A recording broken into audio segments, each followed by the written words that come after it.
Good morning बच्चों। एक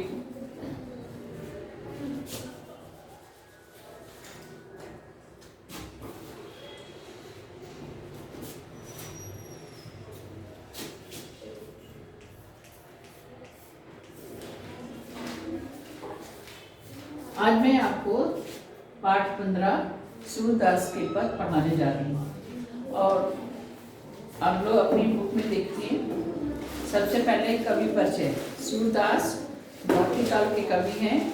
ये जन्म से अंधे थे, लेकिन इनको ईश्वरीय ज्ञान प्राप्त था। ये अंधे होते हुए भी उन्होंने भक्ति रस की अनेक कविताएं लिखी। ये कृष्ण जी के भक्त थे। इनका जन्म 1483 में हुआ। कवि परिचय देखिए। आप अपनी बुक में जब क्लास वर्क में लिखेंगे तो सबसे पहले कवि परिचय लिखेंगे। कवि परिचय लिखने के बाद सारांश लिखेंगे। सारांश लिखने के बाद प्रश्नोत्तर लिखेंगे। मैं आपको बता दूंगी। कवि परिचय देखिए। जन्म 1483 में हुआ। निधन यानी देहांत 1573 में हुआ। इनका जन्म कहाँ हुआ था? भारत में। इनकी कृतियां क्या हैं? यानी इन्होंने कौन कौन सी रचनाएं लिखी? सूर सागर सूरदास के सभी ज्ञात रचनाओं का संकलन है, जिसमें इनकी लगभग 5000 रचनाएं संकलित हैं। जीवनी यानी सूरदास। इसमें एक चित्र ये देखिए, सूरदास जी का चित्र बना है। सूरदास जी का चित्र लगा करके तो ये आप स्टार्ट करिएगा। साइड में इधर आप सूरदास के चित्र बना करके तब उसके बाद आगे कवि परिचय लिखेगा। देखिए, और फिर उसके नीचे देखिए चित्र बना हुआ है। चित्र से संबंधित कुछ प्रश्न दिए हुए हैं जिनके उत्तर दिए हुए। ये चित्र किस त्योहार से संबंधित है? ये अब ये आप लोग को मालूम है। ये चित्र जो है वो जन्माष्टमी जिस दिन कृष्ण जी का जन्म हुआ था उस से संबंधित ये चित्र बना हुआ है।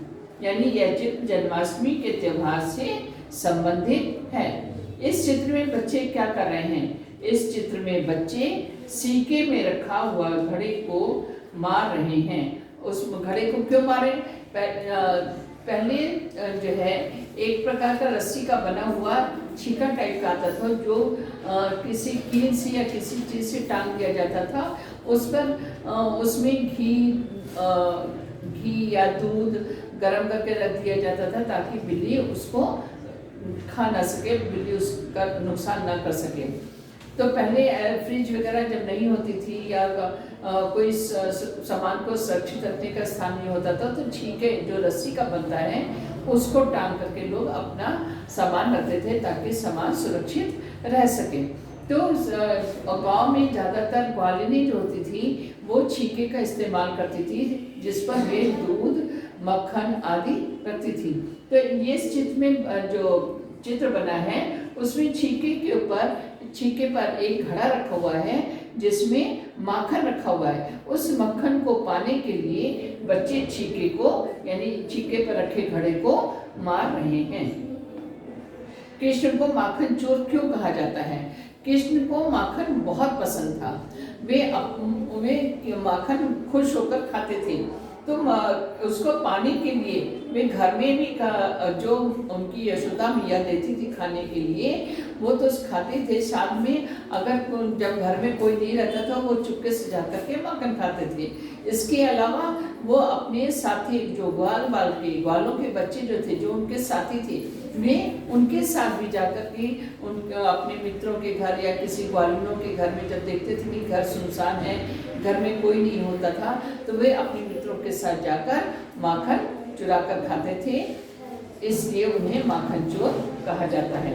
अब देखिए उत्तर में दिया है, कृष्ण को माखन बहुत पसंद है। वह माखन खाने के लिए अपने घर में ही नहीं बल्कि दूसरों के घर से माखन चोरी करता है। चोरी करना क्या है? जो बिना किसी अनुमति के सामान लिया जाए। जैसे कृष्ण को माखन पसंद था, वो दूसरी ग्वालिनों के घर जाते थे तो ग्वालिनी उन्हें नहीं देती थी। जब वो घर पे नहीं रहती थी, घर में कोई नहीं रहता था, तब वे जाकर के माखन निकाल के खाते थे। तो इस प्रकार की जो क्रिया होती है वो चोरी की होती है। तो कृष्ण जो है वो माखन चुरा करके खाते थे, इसलिए उन्हें माखन चोर कहा जाता है। अब इसमें जो है कविता दी हुई है, दोहे दिए में। देखिए, मैया कभी बढ़ेगी चोटी, इसका भावार्थ देखिए। मैया कभी बढ़ेगी चोटी, कितनी बार मोह दूध पियत भई, यह अजहू है छोटी, तू जो कहती बल्कि बेनी, ज्यों हवे है लांबी मोटी, काढ़त दुहत नहावत जय है, नागिन सी भुई लोटी, काचू दूध पियावत बचपत, देखना माखन रोटी, सूर चिरजियो दो भैया, हरि हलदर की जोटी। अब इसमें जो है श्री कृष्ण यशोदा माता जो है वो कृष्ण को कच्चा दूध पिलाती हैं। श्री कृष्ण कच्चा दूध नहीं पीते हैं तो वे उन्हें तरह तरह के लालच देती हैं कि हे बेटा दूध पी लो, है ना, दूध पी लो, तुम्हारी बाल बड़े हो जाएंगे, तुम्हारी भी चोटी जो है बहुत लंबी और मोटी हो जाएगी। तो श्री कृष्ण जी अपनी माता यशोदा से शिकायत करते हुए कहते हैं कि हे मैया, मेरी चोटी कब बढ़ेगी, यानी मेरे बाल कब बढ़ेंगे, कब मेरे बालों को गूंथोगी और लंबी चोटी की तरह हो जाएगी। तो मैया कभी बढ़ेगी चोटी, मेरी चोटी यानी मेरे बाल कब बढ़ेंगे, कितनी बार मैं दूध पिया, कितनी बार मुझे कच्चा दूध पीते हो गया, लेकिन अभी भी यह छोटी है, यानी मेरे बाल छोटे हैं। तू जो कहती बल्कि बेनी, जो होवे लंबी मोटी, तुम तो कहती हो कि तुम्हारी चोटी जो है बलराम भैया की तरह लंबी और मोटी हो जाएगी। कैसे? जब तुम कच्चा दूध पियोगे। काढ़त गुहत नहावत जय है, नागिन सी भुई लोटी, जिस प्रकार नहाते समय, गुहते समय, काटते समय यानी बाल बनाते समय नागिन, जिससे नागिन जो होती है लंबी होती है वह और लहराती रहती है, वैसे ही तुम्हारी चोटी भी लहराएगी अगर तुम कच्चा दूध पियोगे। तो इस तरह यशोदा माता जो है श्री कृष्ण को लालच दे करके उन्हें कच्चा दूध पिलाती हैं। तो काचो दूध पियावत बचपन देर ना माखन रोटी। फिर श्री कृष्ण जी अपनी माता से कहते हैं कि हे माता, तुम मुझे बार बार कच्चा दूध पीने को देती है लेकिन मुझे माखन रोटी खाने को नहीं देती है। सूर चिरजियो दो भैया, हरि हलदर की जोटी। ये सुनकर यशोदा माता प्रसन्न होकर, सूरदास जी कहते हैं जिन्होंने ये कविता लिखी है, सूरदास जी कहते हैं कि यशोदा माता श्री कृष्ण की इन बातों को सुनकर बहुत ही अधिक प्रसन्न होती हैं और वो कहती है कि तुम दोनों, तुम्हारी और बलराम भैया दोनों की जोड़ी जुगो जुगंतर बनी रहे। दूसरा देखिए, सदा बनी रहे। तेरे लाल मेरे माखन खायो, दोपहर दिवस जानी घर सुनो, ढूंढी ढिंडोरी आप ही आयो, होली की बार पैठ मंदिर में, दूध दही सब सकन खवायो, उखल चढ़ सीके को लीनो, अनभावत भुई में ढरकायो, दिन प्रतिदिन हानि होती गोरस की, हानि गोरस की, यह ढोटा किनो ढंग लायो, यह ढोटा किनो कोने, यह ढोटा कोने ढंग लायो, सूर श्याम को हटक न राखे, तही पूत अनोखो जायो। इसमें इन पंक्तियों में एक ग्वालिन जो है वो यशोदा माता से श्री कृष्ण जी की शिकायत करती हुई कहती है, क्यों? क्योंकि उनके घर से श्री कृष्ण जी अपने मित्रों के साथ जाकर उन मक्खन चुरा कर खाया था, कुछ जमीन पर गिरा दिया था और उनका नुकसान कर दिया था। उसकी शिकायत करते हुए एक ग्वालिन जो है यशोदा माता से कहती हैं कि हे यशोदा माता, श्री कृष्ण बहुत ही चतुर हैं। दोपहर के समय श्री कृष्ण अपने दोस्तों के साथ मेरे घर किवाड़ खोलकर अंदर घुस गया, सीके पर रखे दूध दही मक्खन को खुद तो खाया ही, अपने मित्रों को खिलाया, साथ ही उसने जमीन पर भी गिराकर मेरा नुकसान कर दिया है। हम अपने घरों में दूध दही मक्खन की रक्षा आपके बेटे की वजह से नहीं कर पा रहे हैं। पता नहीं आपने श्री कृष्ण को क्या सिखाया है। जब कोई बच्चा कोई शिकायत कोई शैतानी करता है तो लोग उसके माता पिता को ही उसकी शिकायत करते हैं कि तुमने अपने बच्चे को क्या सिखाया, तमीज़ नहीं सिखाई, कोई भी उसको अच्छा तरीका नहीं सिखाया कि कैसे बात करनी चाहिए, कैसे रहना चाहिए, दूसरों के साथ कैसा व्यवहार करने, तरह तरह की बातें दूसरे लोग बच्चे की शिकायत के तौर पर कहते हैं। ऐसे ही वो ग्वालिन जो है श्री कृष्ण जी की माता यशोदा से कहती हैं कि तुमने अपने बच्चे को केवल चोरी करना सिखाया है, तुमने और कुछ नहीं सिखाया है। क्या तुम्हारा पुत्र अनोखा है, तुमने अनोखा पुत्र जन्म दिया है। इस प्रकार गोपी उलाहना देते हुए यशोदा माता को श्री कृष्ण की चोरी की शिकायत करते हुए उनसे कहती हैं। आगे देखिए,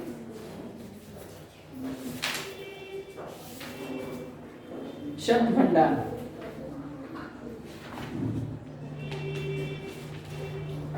आगे बोलिए, सुनिए। ऐसा हुआ हो कभी कि माँ के मना करने पर भी घर में उपलब्ध किसी स्वादिष्ट वस्तु को आपने चुपके चुपके थोड़ा बहुत लिया हो और चोरी पकड़े जाने पर कोई बहाना भी बनाया हो। यह बहाना बनाना उचित था या अनुचित, कारण सहित बताइए।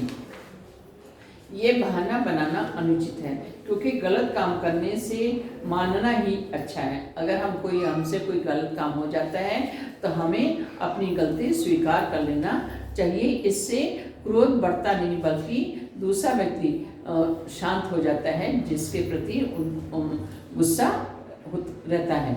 तो हमें अपनी गलती पर दूसरों से क्षमा मांग लेनी चाहिए, अपनी गलती स्वीकार कर लेनी चाहिए। गलत काम करके एक और कारण नहीं बताना चाहिए। कृष्ण मक्खन बड़े चाव से खाते थे। आज के बच्चे क्या खाना पसंद करते हैं, इनमें क्या लाभदायक है और क्या हानिकारक है, चर्चा कीजिए। श्री कृष्ण जो है मक्खन बड़े चाव से खाते थे, लेकिन आजकल के बच्चे नूडल्स, पिज़्ज़ा, चाट, बिस्किट, समोसा, बड़ा, इस तरह की चीज़ें खाना अधिक पसंद करते हैं। इनमें बिस्किट लाभदायक है और नूडल्स, चाट आदि हानिकारक है।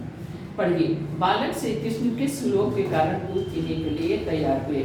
बालक श्री कृष्ण अपनी माता यशोदा की बातों में आ गए। वह चाहता है कि उसकी चोटी भी बड़े भाई बलराम की भैया की तरह चोटी उनकी लंबी और मोटी हो जाए। इसी लोभ में आकर श्री कृष्ण यशोदा माता के कहने पर कच्चा दूध पी लेते थे, यानी पी लेने को तैयार हुए।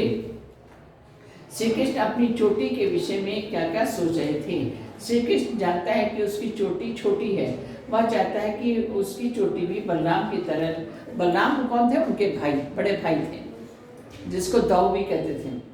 अपनी चोटी उसकी मतलब श्री कृष्ण चाहते कि उनकी चोटी भी बलराम भैया की तरह लंबी और मोटी हो जाए। और माता यशोदा श्री कृष्ण को नहलाकर कच्ची करके चोटी डालें। कंघी, यहाँ गलत लिखा हुआ है, कंघी है। वो चाहते हैं कि मेरी चोटी जब माँ मेरी बाल को बनाए तो चोटी करें तो लंबी और मोटी हो जाए। जिस तरह सांप नागिन जो होते हैं वो जमीन पर लहराती रहती है, वैसे ही उनके बाल भी इतने लंबे हो जाए कि बलराम भैया की तरह मोटी और लंबी हो जाए। दूध की तुलना में श्री कृष्ण कौन से खाद्य पदार्थ को अधिक पसंद करते हैं। दूध की तुलना में श्री कृष्ण माखन रोटी खाना अधिक पसंद करते हैं। इसका कारण क्या रहा होगा, क्योंकि उसे माखन रोटी अच्छे एवं स्वादिष्ट लगते थे। इसलिए अगर हमें कोई चीज़ पसंद आती है, हमें कोई चीज़ स्वादिष्ट लगती है, तो हम उसी चीज़ों को अधिक खाना पसंद करते हैं। अक्सर बच्चों में भी यही आदत होती है कि जो चीज़ उन्हें खाना पसंद होती है वही चीज़ें वो ज़्यादा खाते हैं। तो इस तरह श्री कृष्ण को माखन और रोटी खाना बहुत पसंद था। तय ही पूत अनोखो जायो। तय मीन्स तुमने, किसके लिए कहा गया है, यशोदा माता के लिए। पूत माने बेटा, जायो माने उत्पन्न किया। तुमने ही क्या अनोखा पुत्र पैदा किया है। पंक्ति में ग्वालन के मन में कौन से भाव मुखरित हो रहे, उल्हाना के, शिकायत के, श्री कृष्ण की शिकायत के, श्री कृष्ण के प्रति उल्हाना के भाव प्रकट हो रहे हैं। क्या तुम्हारा पुत्र ही अनोखा है, इसमें गोपी की शिकायत के रूप में उल्हाना का भाव प्रकट होता है। माखन चुराते और खाते समय श्री कृष्ण थोड़ा सा माखन बिखरा क्यों देते हैं? खुद माखन खाने और दोस्तों को खिलाने की जल्दबाजी में थोड़ा सा माखन जमीन पर गिर जाता है। दोनों पदों में आपको कौन सा पद अधिक अच्छा लगा और क्यों? पहला पद अच्छा लगा क्योंकि इस पद में श्री कृष्ण और माता यशोदा के माध्यम से वात्सल्य रस का सजीव वर्णन हुआ है। दूसरे पद को पढ़कर बताइए कि आपके अनुसार उस समय श्री कृष्ण की उम्र क्या रही होगी। तो दूसरे पद के अनुसार श्री कृष्ण की आयु उस समय 4 या 5 वर्ष की रही होगी, क्योंकि छोटे बच्चों से ही खुद खाते हैं, दूसरों को खिलाते हैं, कुछ ज़मीन पर गिर जाता है उनसे, उनके हाथ क्योंकि छोटे होते हैं और उनसे ज़मीन पर भी गिर जाता है ऐसे बच्चों से। तो हमारे अनुमान से उस समय श्री कृष्ण की उम्र 4 या 5 वर्ष की रही होगी। अब लिखे देखें, निम्नलिखित प्रश्नों के उत्तर 4-5 वाक्यों में लिखिए। श्री कृष्ण की बाल लीला से सामान्य बालकों की बाल लीला की तुलना कीजिए और बताइए कि उनमें क्या क्या समानताएं हैं। श्री कृष्ण की बाल लीला से सामान्य बालकों की बाल लीला में कुछ समानताएं दिखाई पड़ती हैं। श्री कृष्ण बाल लीला में जिद करना और माँ से प्यार से बातें करना आदि सामान्य बालकों जैसे ही हैं।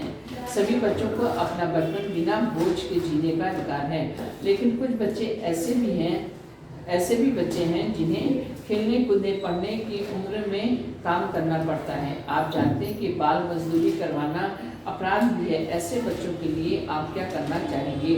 जो बच्चे ना पढ़कर बाल मजदूरी के रूप में काम करते हैं, उन बच्चों के लिए मैं निम्न कार्यक्रमों को आयोजित करता हूँ। उन बच्चों की पढ़ाई का इंतजाम करना, उन बच्चों की आवश्यकताओं यानी खाना कपड़ा आदि का प्रबंध करना, उन बच्चों को बाल मजदूरी से मिले नुकसान की जानकारी देना, बाल मजदूरी करने से बचपन को खो देने की सूचना देना। तो जो बाल मजदूरी करते हैं ये परेशानियां आती हैं बाल मजदूरी, इसीलिए सरकार जो है बाल मजदूरी को रोक रही है और उसके प्रति कड़े कदम सरकार ने उठाए हैं। बच्चे देश के भविष्य होते हैं, ऐसा क्यों कहा जाता है? बच्चे देश के भविष्य होते हैं। आज के बच्चे ही कल के नागरिक हैं, उन्हीं से भविष्य बनता है। पहली पीढ़ी से ही दूसरी पीढ़ी का निर्माण हो सकता है। वे ही लोग अपनी श्रद्धा, शिक्षा और ज्ञान से भविष्य में आने वाले बच्चों को मार्गदर्शन करते हैं, इसलिए बच्चे देश का भविष्य होते हैं। निम्नलिखित प्रश्नों के उत्तर 8-10 वाक्यों में दिए। यदि आप श्री कृष्ण की टोली में होते तो उनसे क्या क्या बातें करते? यदि मैं श्री कृष्ण की टोली में होता तो मैं श्री कृष्ण की बात की स्टाइल, पसंद के काम, कृष्ण से किए गए जिद्दी काम और धैर्य साहस कृत आदि बातें करता। बाल कृष्ण की विशेषताएं बताइए। श्री कृष्ण अपने बचपन से ही न्याय की जैसे व्यवहार करते थे। श्री कृष्ण अपने दोस्तों को लेकर पड़ोस की गाँव के घरों से माखन को चुराते थे। श्री कृष्ण श्रद्धा को अपने मुंह से ब्रह्मांड उन्होंने दिखाया। श्री कृष्ण सबको अपने छोटे छोटे कार्यों से सबको आनंदित किया। अब ये शब्दार्थ दिए हुए हैं और उसके बाद ये शब्दकोश है। फिर ये पर्यायवाची शब्द दिए हैं। भाषा की बात में देखिए, पर्यायवाची शब्द दिए हैं लाल, सूरज, हलदर, बेड़ी। बेड़ी का अर्थ होता है चोटी। बेड़ी, बल। बल किसके लिए कहा गया है? बलराम भैया के लिए। बल का अर्थ होता है शक्ति भी होता है, ताकत भी होता है, और बलराम भैया के लिए, श्री कृष्ण के बड़े भाई बलराम के लिए भी इस्तेमाल हुआ है, प्रयोग हुआ है। यहाँ विलोम शब्द देखिए। अब प्रशंसा में कहा जाता है कि बचपन के दिन बड़े सुहाने होते हैं, इसे जीवन का स्वर्णकाल माना गया है। ऐसा क्यों कहा गया है? यह आंसर दिया हुआ है। क्या मैं कर सकता हूँ? परियोजना कार्य है। फिर क्या मैं ये कर सकता हूँ? पाठ के भाव के बारे में बातचीत कर सकता हूँ, सही। पाठ के विषय में मौखिक और लिखित अभिव्यक्ति कर सकता हूँ, सही। पाठ के शब्दों का प्रयोग अपनी भाषा में कर सकता हूँ, सही। बाल सौंदर्य के बारे में बता सकता हूँ, सही। कविताओं को संगीतबद्ध करने का प्रयत्न कर सकता हूँ, सही। अब आप लोग जो है कवि परिचय के बाद आप पहले पद का भावार्थ लिखेंगे भावार्थ लिखने के बाद आप प्रश्नों के उत्तर लिखेंगे। प्रश्नों के उत्तर में देखिए पेज नंबर 148 में देखिए, इसमें बालक फर्स्ट वन पढ़िए में देखिए, फर्स्ट वन बालक कृष्ण किस रोग के कारण दूध पीने को तैयार हुए। दूसरा, श्री कृष्ण अपनी चोटी के विषय में क्या क्या सोच रहे हैं। फिर लिखे में देखिए पेज नंबर 149 में देखिए, इसे बच्चे देश के भविष्य होते हैं, ऐसा क्यों कहा गया है। और उस नीचे वाला देखिए, यदि आप कृष्ण की टोली में होते तो उनसे क्या क्या बातें करती है। 4 प्रश्नों के उत्तर आप लिखेंगे। उसके बाद व्याकरण का देखिए, अतिरिक्त अभ्यास, निम्नलिखित शब्दों को वाक्यों में प्रयोग कीजिए। पका, पक्व, राम के अमराई के आम पक गए। अमराई किसको कहते हैं, जहाँ पर आम के पेड़ बहुत होते हैं। तो राम के बगीचे में आम के पेड़, आम के जो पेड़ हैं उन पर आम पक गए हैं। मंदिर को देवालय, आलय भी कहते हैं। सब लोग भगवान की प्रार्थना के लिए मंदिर जाते हैं। चोटी, बाल, श्री कृष्ण को चोटी बहुत सुंदर है। श्री कृष्ण की चोटी बहुत सुंदर है। माखन, श्री कृष्ण को माखन बहुत पसंद है। ये पर्यायवाची दिया है। मुहावरों का अर्थ लिखकर वाक्यों में प्रयोग दिया हुआ है। विलोम शब्द, संधि विच्छेद और विग्रह वाक्य लिखे। ये पूरा दिया है। इसी को देख करके आपने पेज नंबर 153 और पेज नंबर 154 तक पूरा कंप्लीट करना है। अगर कहीं भी शंका होगी तो आप लोग आकर पूछ सकते हैं। धन्यवाद।